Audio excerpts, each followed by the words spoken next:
गावच्या टोकाला एक मोडकलीस आलेला वाडा होता। त्या वाड्यातील एका खोलीत एक मोठा आरसा होता।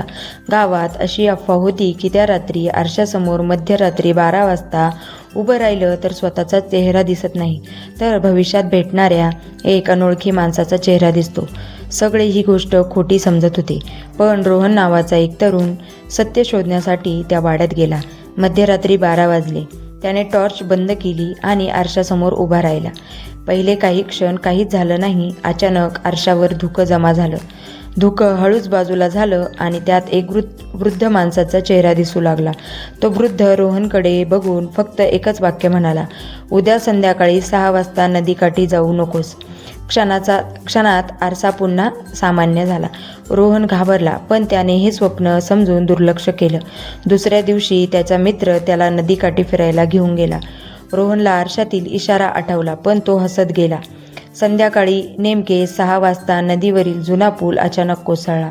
रोहन फक्त 2 पावलं मागे असल्यामुळे वाचला।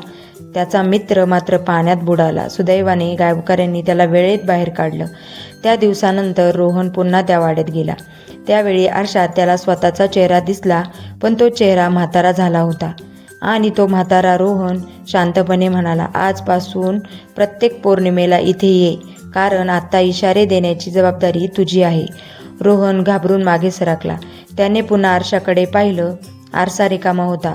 त्या दिवसानंतर गावात अनेक लोकांना अजब अपघातांपासून वाचवणारे अनामिक इशारे मिळू लागले। पण प्रत्येक पौर्णिमेला त्या जुन्या वाड्यात एका खोलीत दिवा नक्की पेटलेला दिसतो आणि आरशासमोर एका माणसाची सावली दिसते। कोणी म्हणतं तो रोहन आहे, तर कोणी म्हणतात जो एखादा त्या आरशात स्वतःचं भविष्य पाहतो तो कायमचा आरशाचा पाहुणा बनतो। कसा वाटला व्हिडिओ नक्की कमेंट करून सांगा। असेच नवीन व्हिडिओ पाहण्यासाठी आपल्या चॅनलला सबस्क्राईब करा। धन्यवाद।